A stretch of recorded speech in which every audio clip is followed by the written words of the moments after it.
Closed doors, I'm a fool for your love.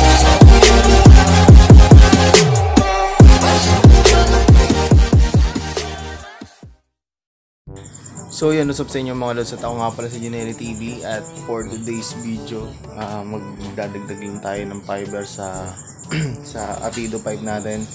So yung Apido ko na to is B4.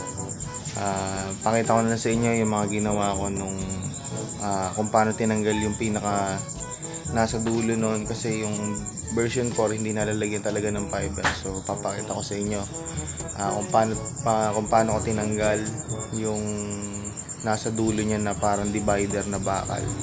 So yun, at i-stay ko na lang dito sa video at tingnan nyo at yo.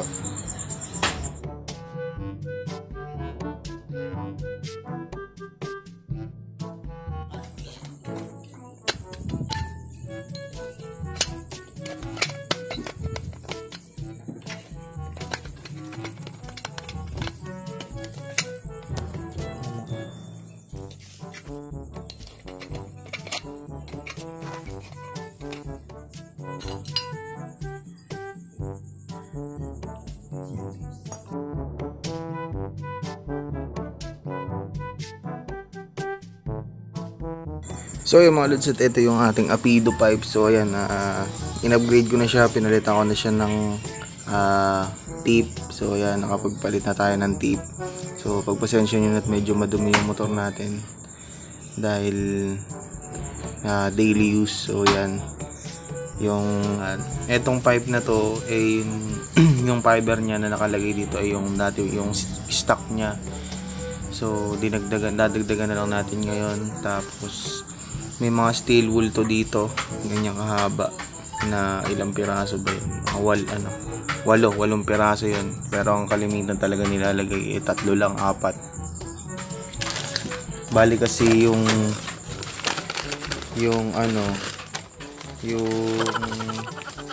fiber niya ay kulang.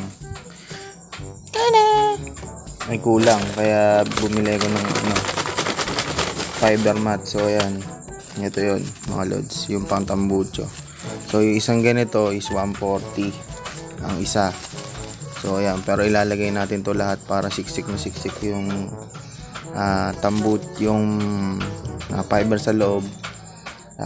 Check natin kung lulutong, pero ito lang ginagamit ko talaga. Tsaka yung nakaraan ganito lang nilagay ko, tsaka tsaka screen. So subukan natin ilagay ito, check natin kung lulutong talaga, kung magbabago yung tunog. At pag nagbago, subukan nyo din, baka sakali makatulong. Pero sound check natin to ngayon. Ito kasi malutong na, nahihinaan pa ako, pero sound check natin. Tapos yung susunod sound check din natin para yung may ganito na, para makita nyo ay marinig nyo kung ano tunog. At sound check natin mga lods. So yung mga lods, at sound check muna nung wala pang siksik na fiber. Bali yung stock fiber pa niyan, tsaka yung steel wool na 8 piraso. So check natin.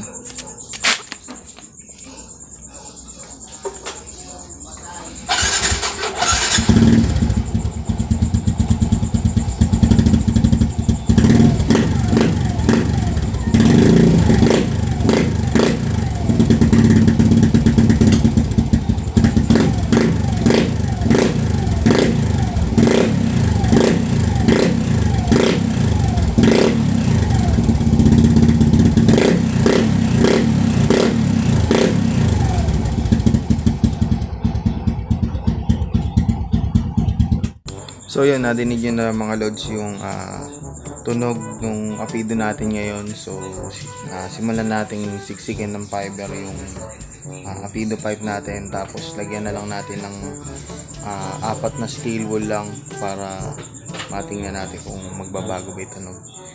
At yun, simulan na natin mga lods para masubukan nyo na din bukas o kaya sa ibang araw, no? So yan mga lods, at sa pagbabaklas turo ko sa inyo. So yung mga lods, sa pagbabaklas, ito lang, tanggalin lang natin to. Tapos itong parang holder niya. So dito, ito naman na 12mm, tapos ito 10. Mas maganda kasing tanggalin natin para mas makikita natin yung pantay na pagkasiksik ng fiber sa loob, no? At yan, tanggalin muna natin, tapos pakita ko sa inyo yung mga steel wool na nilagay ko dito.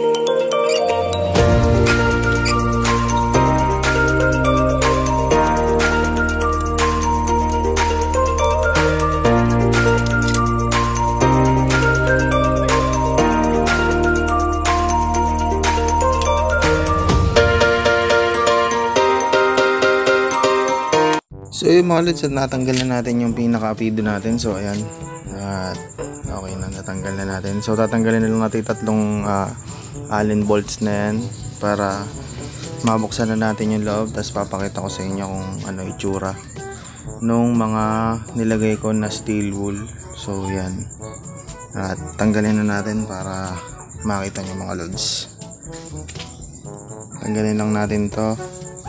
Gamit lang kayo ng 5mm na Allen wrench.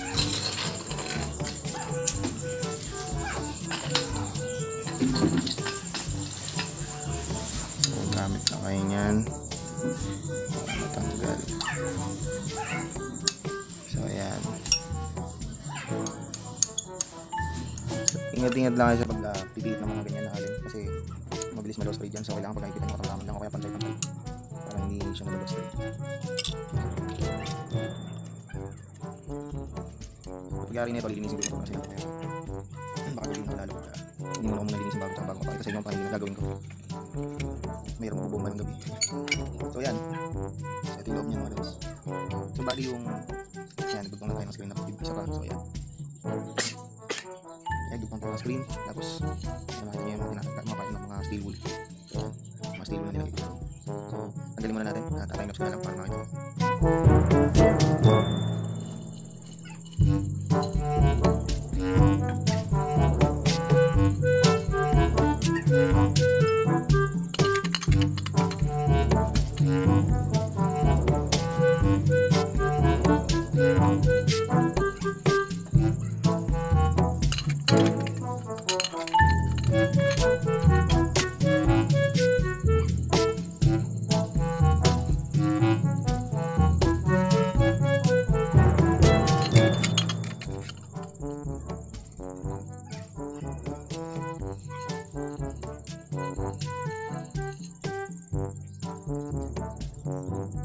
So yung mga lods, yung mga pipe, yung mga steel wool na tinanggal ko. So yan, apat, tsaka apat din na yan. So ito na ilalagay natin sa susunod pagka kinabit na natin tong, ay siniksik na natin to sa loob. So papakita ko sa inyo yung loob nung apido pipe para makita nyo kung hanggang saan lang yung yung fiber na nakalagay niya. So ito, pakita ko sa inyo.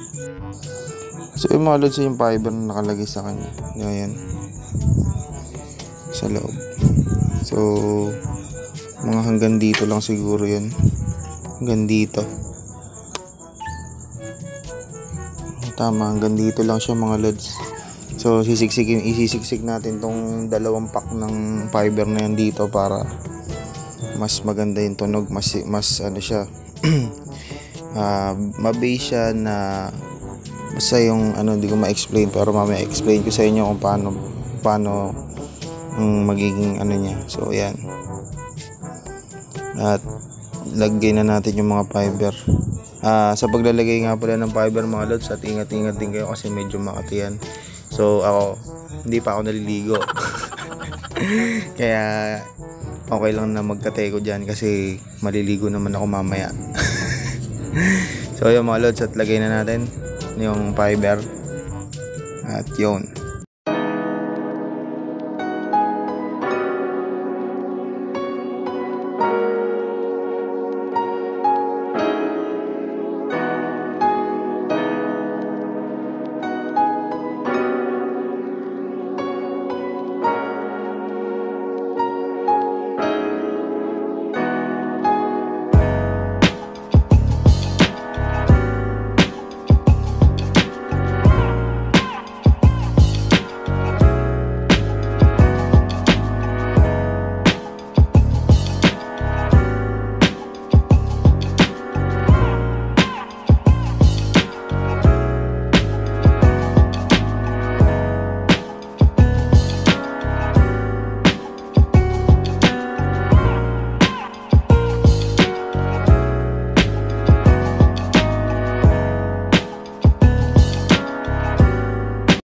So yung mga lods, nakita nyo, so siksik na siksik yan, no?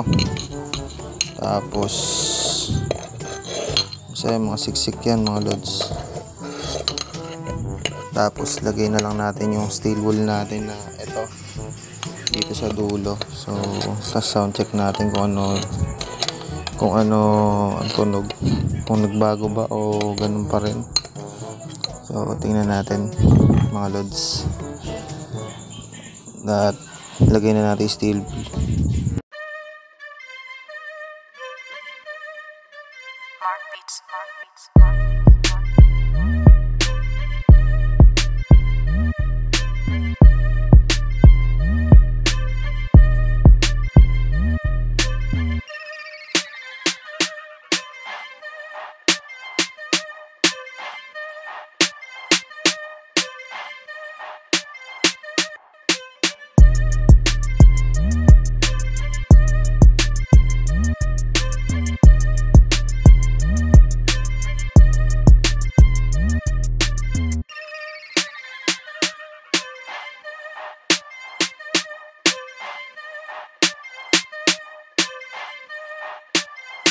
Bring it back.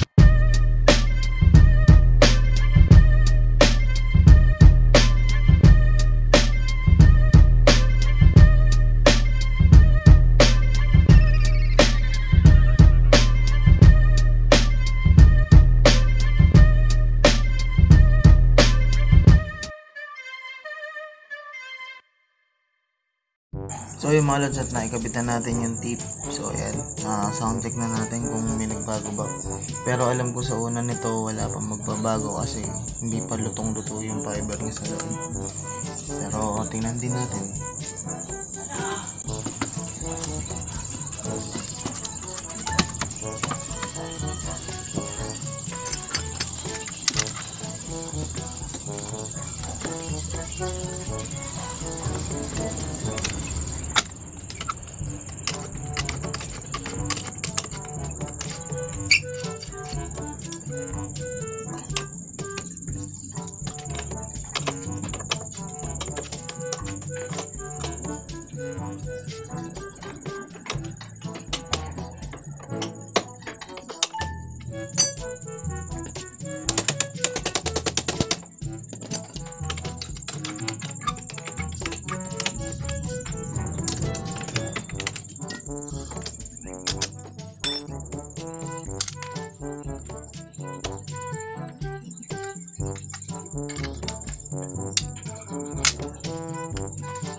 So yung mga lods, at nakakabit na yung pipe natin. So nakikabit na, isiksik na rin natin yung fiber sa loob, yung dalawang supot. Siguro nasa 1/4 yung isa nun. So yun.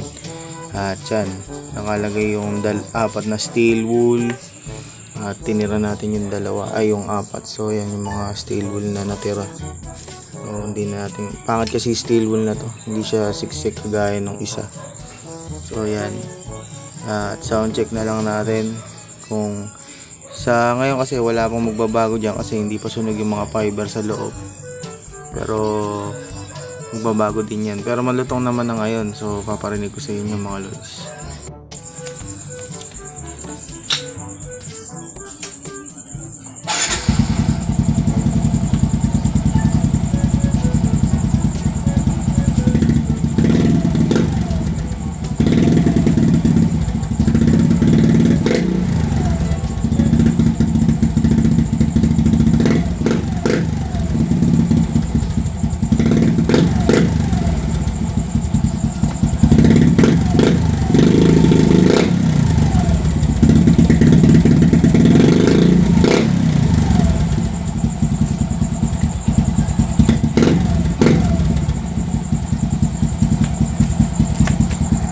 So mga lods, at subukan natin sa labas kung ganyan dito, no? Baka kasi kulob lang, pero subukan natin, double check natin, no? Labas lang ako.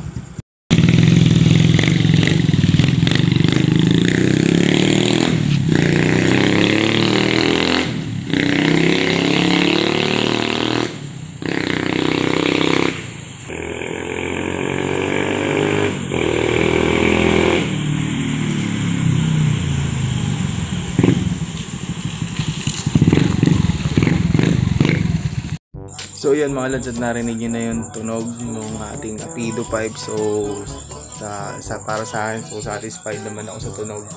At alam ko magbabago pa yan kasi hindi pa luto yung fiber niya sa loob. At yun, at maraming salamat sa panonood. At huwag kaalimutan mag-like, comment, kung gusto nyo i-share, share nyo na din. Tapos huwag nyo kakalimutan mag-subscribe at hit nyo na yung notification bell para updated kayo sa mga bagong vlogs ko na susunod. At yun, maraming salamat sa inyo at shoutout sa inyo lahat sa mga sumusuporta sa akin at walang sawang nag-aantay kahit medyo matagal ako nagpa-vlog bago mag-upload pala. So yun, at maraming salamat sa inyo mga lods, at peace out na ako at ride safe palagi at lagi nyo tatandaan yun. At maraming salamat mga lods, at susunod na lang ulit.